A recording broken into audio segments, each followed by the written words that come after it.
All right, well, welcome back for episode 4 of the Path Podcast Season 2. I am Jason. Hey, I'm Derrick. And we are so glad to have the opportunity to talk with you today. We wanted to take a moment. We've had 2 weeks worth of episodes that were really, really good. These interviews where we interviewed Judy Holly, who is a licensed Christian counselor, and we interviewed Ken Kington on last week's episode.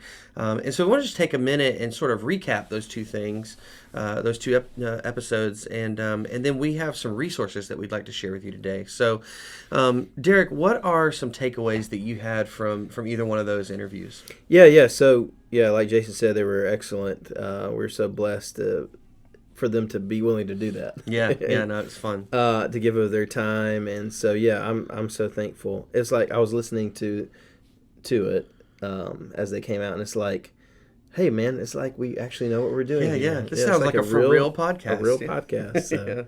But my takeaway, with Judy, intentionality was the thing. Like the word that I kind of hung on to there, intentionality. Life it'll just fly by if we let it, right? Yeah. But being intentional with your spouse, starting the day off, hey, what can I do to serve you? What can I do to help you? Those kind of things. That was super practical and super helpful, I thought. Yeah. I think right along those lines, what my takeaway from Judy was that counseling is or professional help is not just for people who are in crisis. And I think that's something that's really important, because if you're on the right track, you want to make sure you stay on the right track. Yeah. And I think that a lot of times, especially as men and as American men, it's the whole, no, I can do this all myself. I don't need no help. We can do this. And that's a really dumb thing to think, for just being honest, because it's not like that in any other realm of life. We need God. We have to have Him.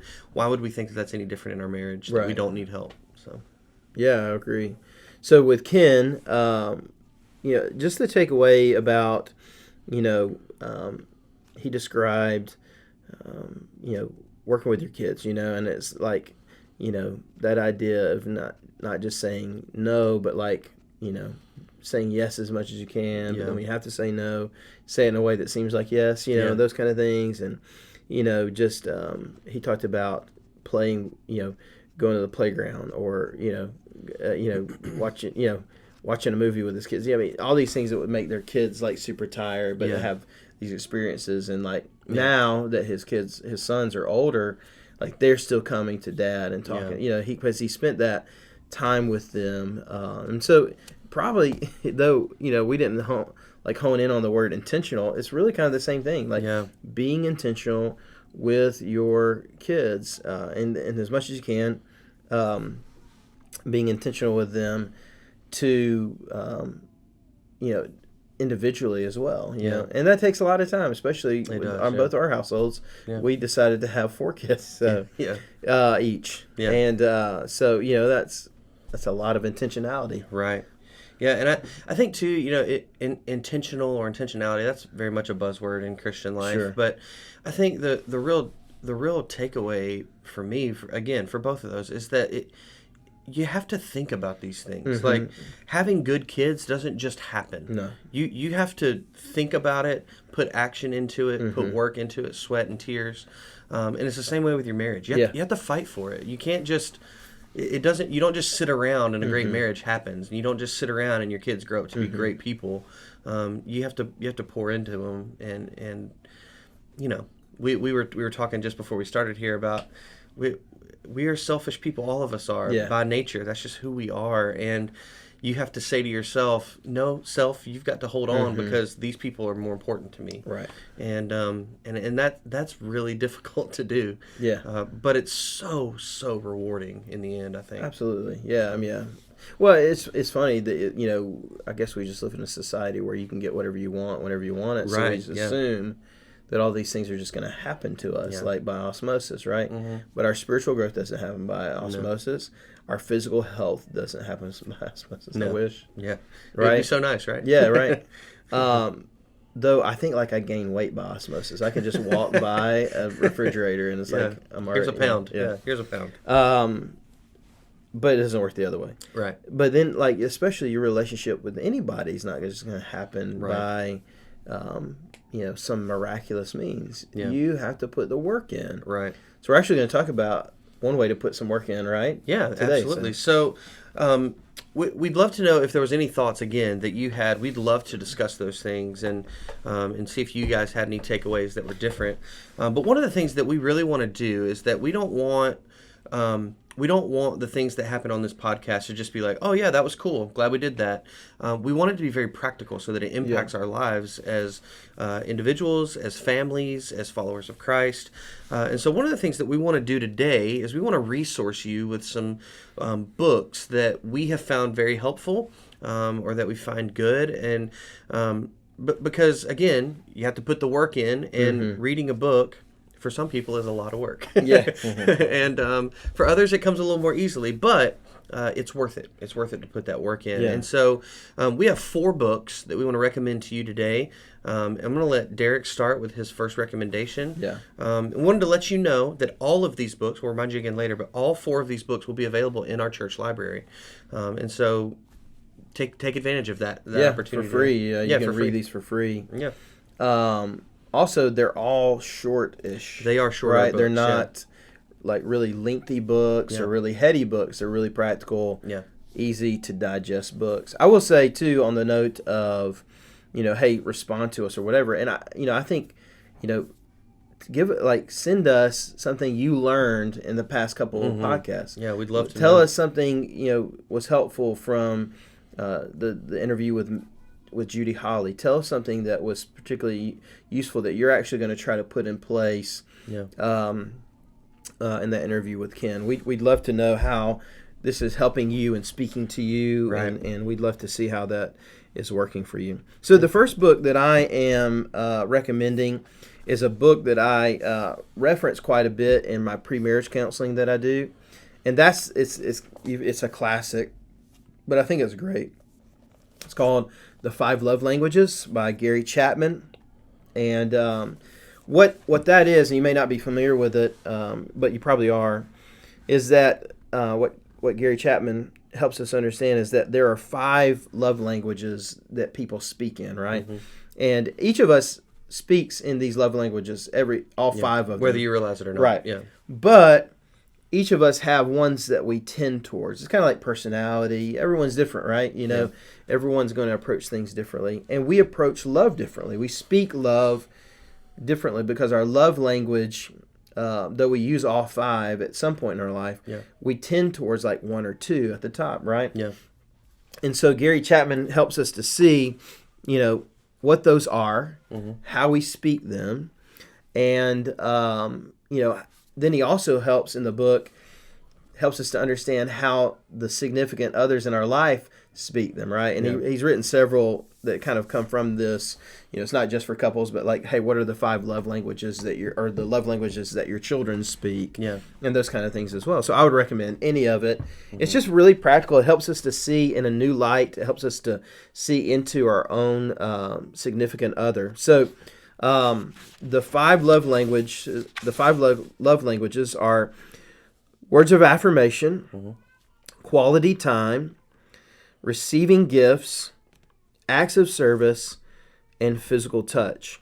So just in my household, Allison is quality time and acts of service, and I am physical touch and then words of affirmation. So those are our 2 tops. Those are sometimes diametrically opposed to one another. So it's helpful for us to know, it's helpful for me to know that, unloading the dishwasher or loading the dishwasher is an acts of service. And though that's not my primary love language, that's something that I can do that speaks Allison's love language. Right. Or spending time with Allison is what's, going to speak her love language the most. Yeah. And so, I've got to make sure that I'm scheduling in time to spend with her. Otherwise, it'll get eaten up with work, or meetings, or whatever, pre-marriage counseling sessions, a million things, or kids, or all their activities as well. We've got to etch out that time, and so I recommend this to couples. For them, there's an assessment that you can take that's online, where if you've never done that before, it's a fun little exercise. It takes like 5 minutes, and each of you do it separately, and then you read about, hey, this is their love language or that one. Well, then once you've done that, this book will be helpful because it helps you to see, okay, what do I need to do if my spouse is this love language, but I'm not, right? Yeah. And receiving gifts, that's easy, give them gifts, and then. But most people, that's not their primary one, right. It could be, but that's not necessarily the case. And so you want to figure that out. Now, Allison's receiving gifts, that's kind of lower on her scale, but she still loves to receive gifts. Yeah. So I do that. And, vice versa, that one's my last one. I could care less about receiving a gift, but then also like to receive gifts, so. Yeah. It's just one of those things you kind of figure out and work through. Have you and Kim ever done 5 love languages? Yeah, we've done it. I know that my top 2 are quality time and then physical touch. Okay. So I love being together, and then physical touch. I think it'd be important just to caveat that a little bit. We're not talking about in marriage physical touch type things. Just the whole like I'm a hand holder. I like to hold Kim's hand a lot. That kind of physical touch, or just the whole like a pat on the back type thing, and that speaks to me a lot. That speaks to me, and so those are my top 2, and it's really it's one of those things where when you hear it sounds revolutionary at first, but then you're like, oh no, that makes total sense. Yeah. Like you start thinking back over your life and how people have made a big impact on you. It's like, oh yeah, I totally get this. This makes perfect sense. Yeah. So when we were talking with Judy, we talked about giving couples tools in their tool belt, right, to help in the marriage. This is just a tool. This is not an end all be all. Yeah. It's not completely revolutionary. Right. But it's just a simple tool to kind of say, okay, I was working with a couple recently, pre-marriage counseling, and I'd recommend this 5 love languages, right? And so what the young lady did is that she, took the test, gave it to her fiance. He took it, but kind of, wasn't a big deal. But she wanted to know what his was, and so she found out, and she really made an effort over many weeks to show him love in the way he receives it the most. Yeah. And they came back to me and talked about that, and I didn't even give her that assignment. She went above and beyond the homework assignment, and they could see where that had helped. Yeah, and cool. That's when she told him that she had been doing that, and he didn't even know. And it was like, wow, it meant a lot to him. And it just goes to show, thinking about your significant other, thinking about your spouse in a way that's about them and not you forced on them, is huge. It's a sacrificial, a humble kind of thing. Yeah, absolutely. You have a marriage resource as well. I do. I have a marriage resource too. This is a book. It's called The Mingling of Souls: God's Design for Love, Marriage, Sex, and Redemption by Matt Chandler. In this book, Matt follows Solomon's process for attraction, courtship, marriage, and even arguing, really. And so what he does is he works through the book of the Song of Solomon in the Old Testament. And in that book, in the Song of Solomon, we find a process for finding a mate in life and keeping that mate in life. And Matt teases out how we can use Solomon's actions as our guide for working through marriage, and this would be a good resource for husbands and wives. It's also a good resource for singles. Just in how do I walk through the process of finding a mate? And I would highly recommend this. It is probably the longest of the 4 books, just based on sheer thickness. You're talking about, but it's still only just over 200 pages, so it's not super long. But I would encourage this for people who are just trying to figure out the process a little more. And he also talks about, probably my favorite chapter in here was chapter 7. It's called Logs on the Fire. And just that idea of been married for 15 years now, and Kim and I obviously are very comfortable with each other. But how do we continue that process of still getting to know each other, putting logs on the fires, the way that Matt describes it in this book. It's just a great resource that I found very, very helpful. And it's also very biblical in that, not that any of these books are not biblical, but just in the, hey, let's look at this book specifically in the Bible and let's see what it has to say about our relationships. Yeah, I think this one's on my shelf. Yeah. If not, it's on my list that I want to get on my shelf, but I have not read it yet. I really like Matt Chandler. Yeah. He's a pastor in Texas, but has written several books now. Yeah. As well. Great author. So that's The Mingling of Souls. The other book that I wanted to recommend, this is more, so those two books are kind of deal with what Judy Holly talked about, and these next two books deal more with what Ken Kington was talking about with us. But this is the shortest of the four books. It's a book called Family Worship by Donald Whitney. And this book was really was revolutionary for me, if we're going to use that word. It's very, very powerful. In fact, I want to read just a couple paragraphs out of the introduction. It says this is Donald Whitney talking, and he says, "I'm persuaded from my own ministry experience in hundreds of churches that so little family worship regularly exists in Christian homes today that even in most of our best churches, most of our best men do not even pray with their wives and children if they have them, much less lead them in 10 minutes or so of worship as a family. A survey from Barna Research Group supports that claim. According to this report, 85% of parents with children under age 13 believe they have the primary responsibility for teaching their children about religious beliefs and spiritual matters. However, a majority of parents don't spend any time during a typical week discussing religious matters or studying religious materials with their children. Parents generally rely upon the church to do all of the religious training their children will receive." And skipping down, he says, it is unlikely that exposure to the church once or twice a week will impress your children enough with the greatness and glory of God that they will want to pursue him once they leave your home. And so that idea really impacted me as our kids began to get older. And so this book, it's only 67 pages. Like, you could read it in an hour or so. But what Donald Whitney does is he goes through and he talks about the biblical basis for why we should worship as families. He looks at family worship throughout church history. He talks about the elements of family worship. And one thing that I want to do is go ahead and let you know, this book and I would not recommend that you're having hour-long worship services at your house. That would never happen in the Arrowwood home. Just our kids aren't going to sit still long enough. And so one of the things that I think as the primary responsibility lies on parents to teach their kids about God and about spiritual matters, it's important to remember that you do it. One of the things that Ken said was you do it as you go, And so, yes, there are times where we sit down together and say, all right, hey, we're going to focus on this for just a second. But those times, again, we have our youngest two are about to be 6 and 8. They're not going to sit down and listen to mommy and daddy talk for 30 minutes about a spiritual matter.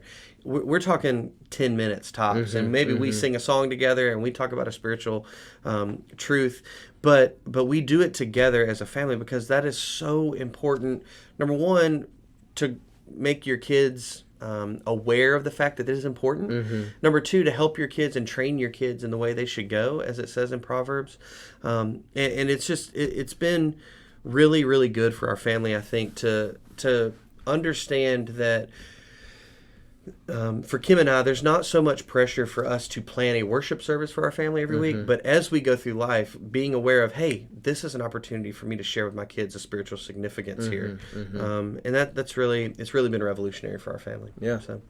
So that needs to be on my read list as well. It's a great book. I'm certainly familiar with the family worship concept, but But I have not read that book, so that's one I want to read. And there's a lot of books I want to read right now because I've been doing a doctoral program where I have to read certain books, which have been great. Well, if you wanted to start somewhere easy, 67 pages. I can do that one, man. You can do it. Yeah, I can definitely do that one. Another book that's on my to read list that I just picked up recently. In fact, this is fairly new. It just came out. Yeah, it just came out. And I think you guys have this book as well. We right? have it at home. I've not read it yet, but we do. I haven't read it either. But I did want to draw your attention to it as a resource. It's one that I'm about to read now that I have some free time because I'm finished with my doctorate. But it's Family Discipleship, also by Matt Chandler and Adam Griffin. So same guy that wrote Mingling of Souls. And it's leading your home through time, moments, and milestones. And I think it's probably along the similar lines as Don Whitney's Family Worship. But it's just that idea of, it's my job to disciple. It's my job to be a disciple of Jesus.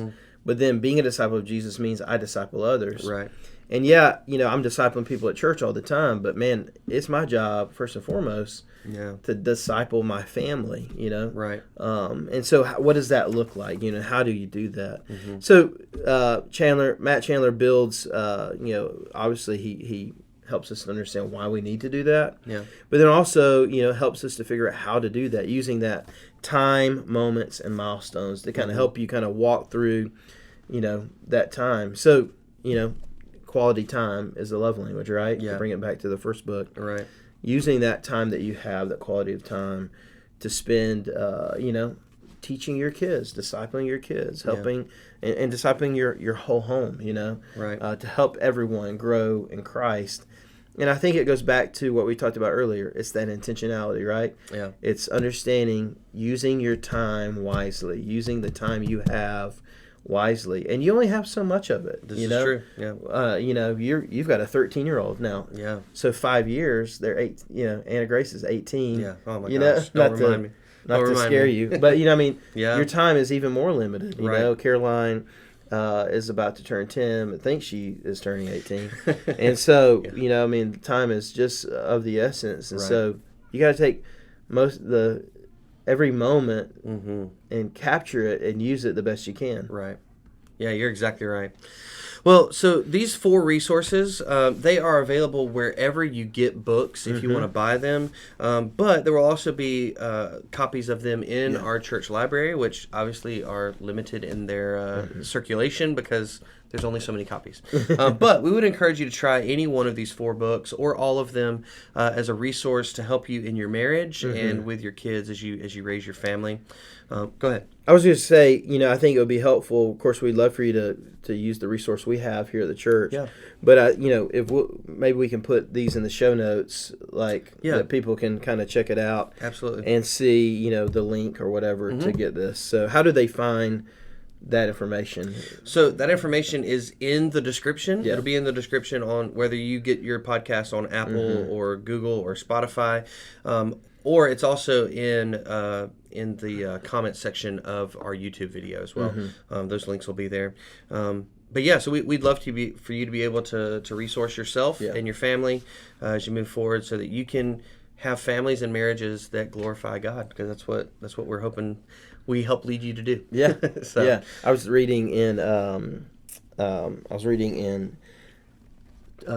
Corinthians, and Paul said, "Hey, I pray for you to become fully mature," right? Yeah. And that's our job in ministry. That's why we have a podcast. That's why we give you resources. That's why we interview leaders. Yeah. We want you to become fully mature in your faith, and so we're trying to do that in as many ways as possible. This is one of those, Yeah, this is one little stop as we walk down the path. That's right. That we are following as we become more and more like Jesus and go through that process of sanctification until we are face to face with Him. That's right. In glory. So. Yeah. All right, well, thank you for joining us today. We are so glad that you took the time to do that.